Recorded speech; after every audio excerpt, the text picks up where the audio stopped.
Sahabat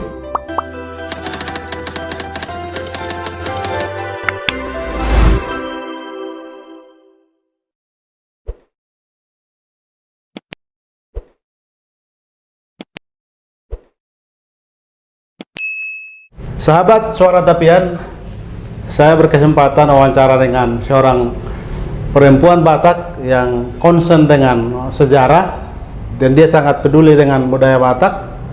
Namanya Tuti Boru Harahap, seorang dosen di Universitas Riau ya. Kayak, bagaimana kabar? Mulak Tondi Tubadan. Ada ungkapan Toba disebut mulak ogung tusakenya. Itu hampir mirip itu. Ya. Apa kira-kira mendasari filosofi itu bagi Kak Tuti? Dia ada latar belakang sejarah ya, karena saya ini juga termasuk orang yang orang tuanya ikut dalam Paradaton. Ayah saya termasuk dalam posisi adat, dia raja lah gitu ya di situ ya. Kalau ada perkumpulan di Sumatera Utara itu dia termasuk raja, kalau ada horja kalau kita orang Batak ini ya. Nah, saya terbiasa diajak untuk mengikuti acara-acara baik Siriaon maupun Siluluton dalam adat Tapsel kan. Nah, orang Batak kan begitu, yang menggembirakan dan duka cita itu kan memang selalu identik dengan adat ya. Saya misalnya dapat prestasi, naik kelas apa, ibu saya selalu mengupah-upah walaupun hanya telur gitu ya. Jadi udah terbiasa dengan budaya-budaya itu untuk mulak Tondi Tubadan. Jadi kalau kita ujian gitu ya, kita susah ya memikirkan bagaimana kita berhasil, bagaimana kita belajar sungguh-sungguh. Nah, setelah kita apapun hasilnya dikasih upah-upah untuk semangat kembali lagi. Nah, itu ada juga sejarahnya ketika saya merantau ya. Ya memang beda sih di komunitas kita dengan di tempat yang lain, tapi kita bisa akses juga ya. Cuman persoalannya kan dengan kondisi saya yang terbiasa dengan mengikuti budaya dan dilakukan itu di keluarga. Jadi terasa gitu bahwa kita perantau gitu kan. Jadi kalau misalnya ketemu dengan orang Batak, mendengar bahasa Batak, saya merasa oh ini ada saudara saya gitu kan, karena terbiasa dengan diikutkan dalam budaya. Seperti misal menikah gitu, ada saudara kami diikutkan dalam Posona Uli Bulu, Menortor, apa gitu. Jadi sudah terbiasa untuk ikut berbudaya, melakukan adat Batak itu gitu kan. Jadi mulak Tondi Tubadan itu adalah satu sisi saya mengingatkan bahwa saya punya saudara, punya keluarga, punya semangat. Jadi kalau orang Batak ini ya semangat dia di keluarganya gitu. Jadi kalau ada misalnya sesuatu hal, ini ada paman sakit, kita udah langsung berpikir akan mengupah-upah supaya dia semangat untuk sehat gitu. Nah, itulah dia Dinda. Nah, ketika merantau saya juga mengalami gitu. Ketika kita merasa diasingkan, karena orang Batak ini begini ya. Orang Batak ini saya juga nggak tahu kenapa saya ini orang Batak dipermasalahkan gitu ya, padahal saya memang orang Batak dan saya tidak mau mengatakan saya tidak orang Batak kan gitu. Saya berwarahap, dan itu kalau dalam Islam kan tidak, malah itu yang diikuti bin atau binti. Ya ayah saya Arab, maka saya binti Arab. Arab itu yang disebutkan kan gitu. Jadi saya merasa orang Batak ini Islami polanya, karena udah menyebutkan nasab dalam Islam itu ya, garis keturunan, dan itu tidak dihilangkan kan gitu kan. Makanya mulak Tondi Tubadan. Nah, ini kan saya ketemu dengan teman-teman para atau bangon ya, kalau bahasa orang selatan ya, orang-orang tua yang dituakan, tokoh-tokoh orang Batak yang terhimpun dari semua rumpun Batak. Batak itu kan tidak selatan saja, ada Karo, Daeri, Pakpak, Simalungun, Toba ya, itu Batak ya, semua orang punya marga itu Batak ya. Kalau dia mengaku tidak punya orang Batak ya tanggalkan aja marganya. Bagaimana pendapat kakak misalnya? Jadi kalau kita ketemu dengan orang-orang itu, saya merasa oh inilah orang tua saya. Tanpa melihat saya Islam, saya orang itu Kristen, Parmalim apa. Lah memang orang Batak dari asalnya memang berbeda-beda. Ya kan? Jadi kita, kalau saya berpikir tidak melihat itunya, oh ini. Jadi ketika ketemu tadi Bang Sirait kan, saya langsung panggil apa Bang? Oh Paribanku. Kalau Bang Utagalung apa Bang? Oh itu kamu ini, ya kan? Pariban, udah. Nah itulah kekhasan orang Batak. Itulah yang membuat tondi saya tuh. Saya bisa masuk kemana saja gitu sebagai orang Batak. Saya bangga jadi orang Batak. Saya nggak pernah ketemu ini Bang Utagalung, via WA aja. Tapi bagaimana saya komunikasi dengan beliau seperti abang kandung. Nah itulah yang saya nikmati sebagai orang Batak. Tapi kalau begitu ketemu orang Batak, saya langsung bisa memposisikan diri. Dia paman saya, orang tua saya. Dia pihak keluarga suami saya atau ini. Dia langsung memposisikan diri, keunikan, spesifikasi. Makanya disitulah tondi saya. Jadi kalau begitu mulai tondi itu badan tadi saya merasa saya punya orang tua lagi. Menemukan identitas saya ada, semangat saya ada lagi gitu. Dimanapun kita berada, ketika ketemu sama orang Batak, mulai tondi itu badan gitu. Ada orang tua saya, ada pariban saya, ada iboto saya, ya kan, ada opung bayo saya, lengkap. Orang Batak itu lengkap kekerabatannya. Jadi kalau dalam Dalian Natolu udah tahu posisi saya anak boru misalnya di pihak dari ayah saya kan. Nah suami saya juga anak boru di pihak keluarga saya kan begitu. Jadi tahu di mana posisi dia. Orang Batak identiknya lagi. Kenapa mulak tondi itu badan? Orang Batak bisa jadi jenderal pada posisi acara adat. Bisa jadi tukang masak. Nah, jadi kopral. Jenderal pun dia harus menjadi tukang masak ketika posisinya anak boru di sebuah horja. Itu keunikan yang sangat luar biasa. Jadi orang Batak dilarang sombong. Makanya mulak tondi itu badan. Ada kerabatku, ada ayahku, ada abangku. Saya tadi sebetulnya mau nangis saya. Oh ada abangku, oh ini di Jakarta saya punya, berhimpun saya di komunitas itu kan begitu.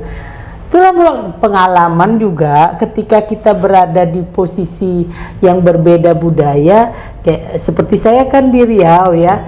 Ya saya merasa kehilangan tondi itu karena Dalian Natoli saya terbatas di situ kan gitu kan. Nah di sini kumpul semua ini, nah kan? Batak Center ya? Iya, saya bisa memposisikan ada Pasar Ribu aja sama Rahab. Udahku, kalau enggak ibotoku. Borbor nomor sada itu ya? Ya borbor. Jadi saya ini borbor. Nah saya semangat jadi mulak tondi itu badan. Nah itulah dia Berwah Rahab ini kan begitu. Makanya mengatakan tadi saya merasa masuk dalam keluarga saya gitu loh. Batak Center di mana kita diskusi saat ini, kemudian juga berpikir bahwa tokoh-tokoh kita harus kita angkat. Ya. Banyak dari puak-puak Batak ini ada 6 puak Batak, banyak tokohnya tapi belum terhimpun dalam satu narasi buku begitu. Ya. Batak Center punya misi itu agar satu semangat, spirit baru, kita bisa menteladankan tokoh-tokoh.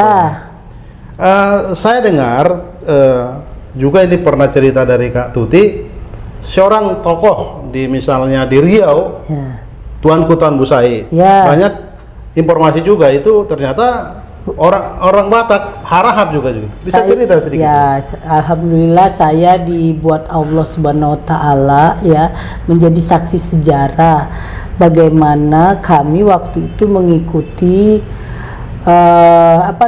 pembahasan ya di Gedung Dang Merdu namanya. Sekarang ya sudah menjadi Menara Riau. Itulah dia kantor pusatnya Bang Rio Kepri ya di Jalan Jenderal Sudirman di depan Polda itu ya, di samping kantor gubernur. Nah, jadi di situ saya waktu itu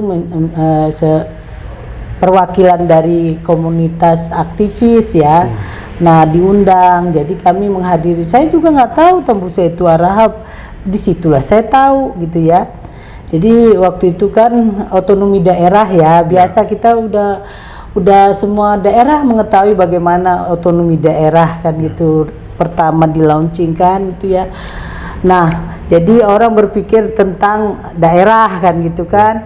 Nah jadi waktu itu usulan untuk bagaimana Tuan Kota Busa itu kan dibahas dalam buku sejarah perjuangan rakyat Riau karena dia pahlawan ya. Nah jadi saat itu saya mendengar riak-riak ya bahwa kita orang daerah orang ini. Jadi ada tokoh masyarakat Riau di situ Pak almarhum Haji Tenas Effendi, itu tokoh budayawan Riau yang sangat kita hormati ya. Saya sempat juga wawancara beliau dengan untuk disertasi saya, orang yang santun, arif, bijaksana ya, sangat mengayomi semua kekerabatan yang ada waktu di situ ya, bahwa dengan bijaksananya beliau mengatakan mari kita dengar teman saya dari Kesultanan Derit itu hadir, Tengku Lukman Sinar almarhum. Jadi yang berdua ini udah almarhum. Saya menyaksikan sendiri dan mendengar sendiri bahwa diceritakan bahwa Tuan Kota Busa itu adalah bermarga harahap. Saya tersentak langsung. Oh, jadi kakek moyang saya ya pahlawan ini gitu kan. Saya bangga bahwa dan sekarang beliau sudah menjadi pahlawan nasional iya, dari Riau ya. Udah lama waktu itu juga waktu otonomi daerah itu sudah di ini. Pahlawan pertama yang diusulkan di Riau. Nah, jadi ya di situ saya mendengar Pak Tengku Lukman Sinar dan Pak Tenas Effendi menyatakan bahwa ketika mengusung untuk pahlawan nasional ada dilakukan pertemuan di Sumatera Utara. Jadi Gubernur Sumatera Utara, tokoh adat, tokoh masyarakat Sumatera Utara didatangi oleh Gubernur Riau, tokoh adat, tokoh masyarakat Riau untuk bertemu memintakan kearifan supaya jangan kalau nggak salah saya jangan marah ketika Tuan Kota Busa ini tidak disebutkan marganya sebagai pahlawan kan gitu kan. Nah, jadi orang-orang komunitas masyarakat perwakilan dari marga harahap itu dihadirkan. Ini adalah marga harahap, tapi ketika diusung ini tidak dicantumkan marganya gitu. Jadi saya waktu itu terkesima ya, alhamdulillah memang kita kan NKRI ya.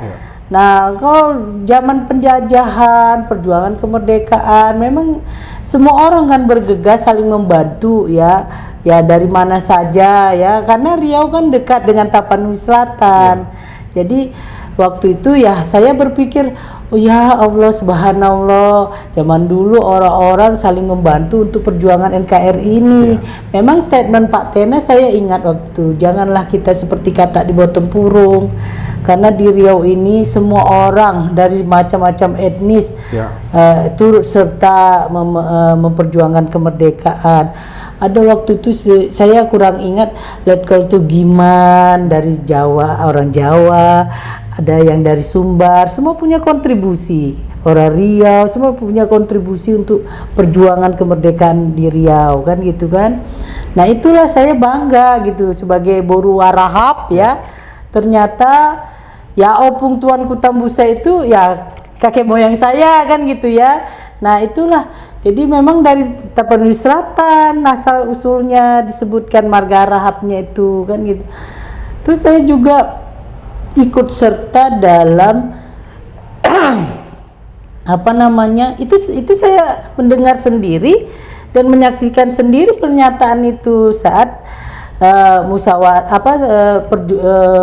pertemuan untuk mengupas sejarah perjuangan rakyat Riau. Itu saya buku 1 buku 2 ikut gitu kan.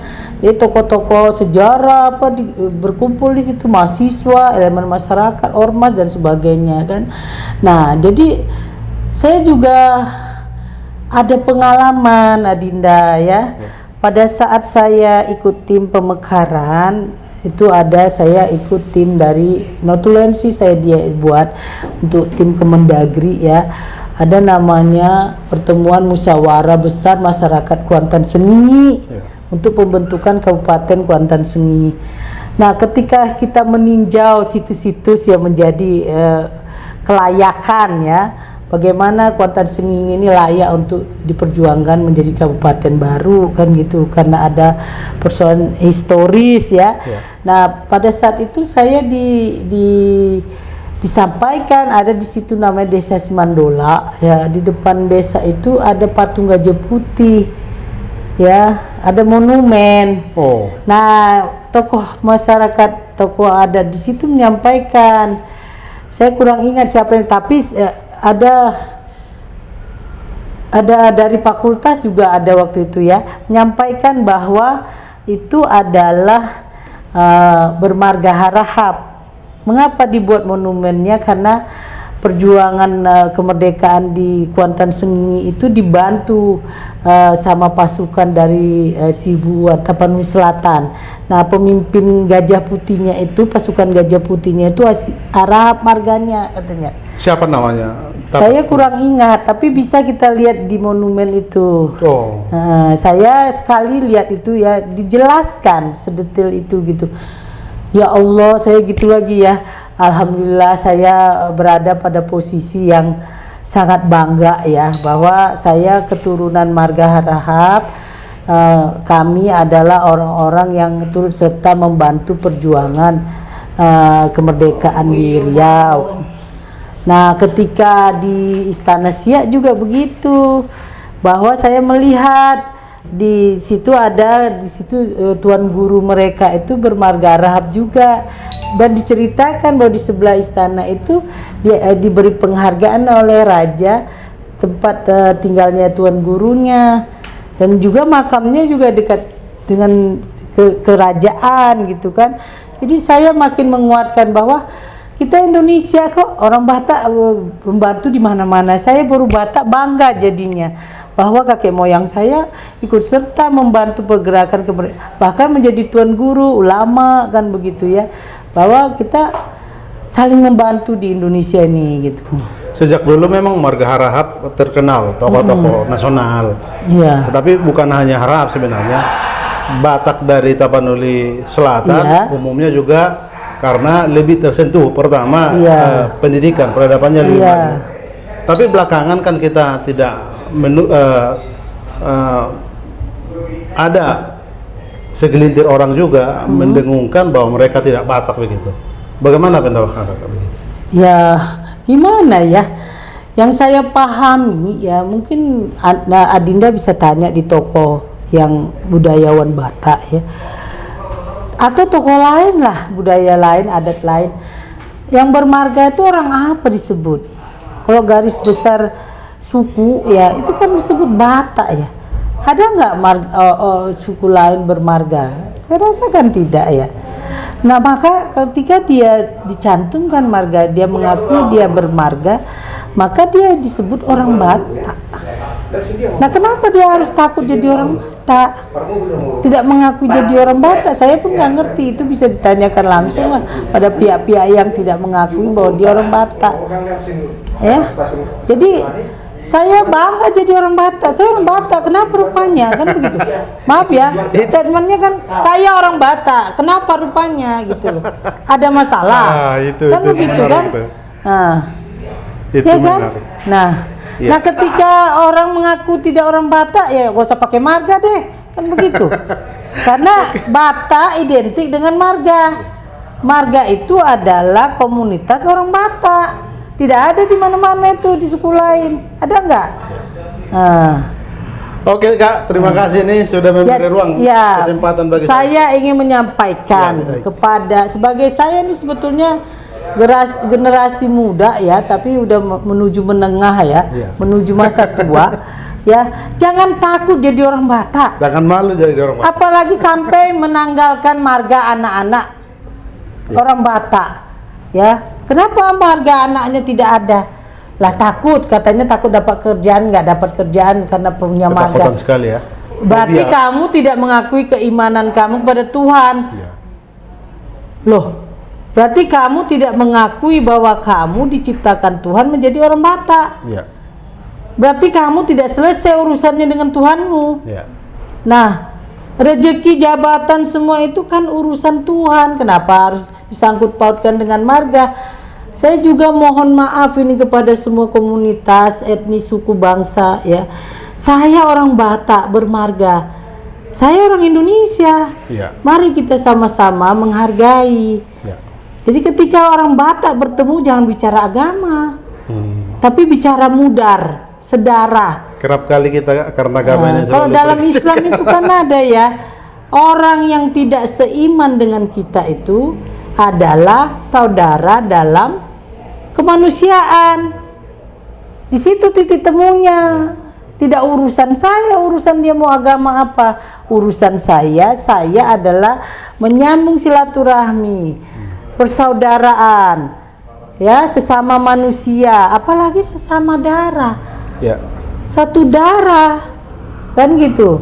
Disitulah kita itu menjadi manusia-manusia yang diciptakan Tuhan, menjalankan perintah Tuhan. Jangan diurusi yang menjadi urusan Tuhan. Nggak ada urusan kalau saya mau orang Kristen, mau orang apa, urusannya adalah Urusan kita, urusan kemanusiaan. apalagi dalam rumpun Batak. Ya. Jangan pula karena saya Islam, orang Batak yang beragama berbeda dengan saya tidak mau bersilaturahmi dengan saya, tidak mau menjalin persaudaraan sesama samudar, kan begitu. Ini bahaya. Nah, Indonesia juga begitu. Jadi sebetulnya titik orang Batak inilah yang menjadi, makanya tadi tuh mulak tondi tu badan, karena saya, konsep saya, inilah keluarga saya, inilah darah Batak. Mau dia di Damanik itu Arahap di kami. Ya. Nah, ya kan, di Karo lain lagi. Ya. Di Toba Pasaribu kan begitu. Ya. Tapi itulah saya gitu loh. Nanti jumpa Siregar di selatan, tulang saya, karena ibu saya Siregar. Nah, ya kan? Jadi apalagi kayak begini nih, Pak Jokowi Siregar ya, Ibu Iriana Rahab, ya saya bangga. Jadi kakak ya. Bahwa saya, komunitas kami sudah masuk dalam tatanan itu, kan begitu. Ya.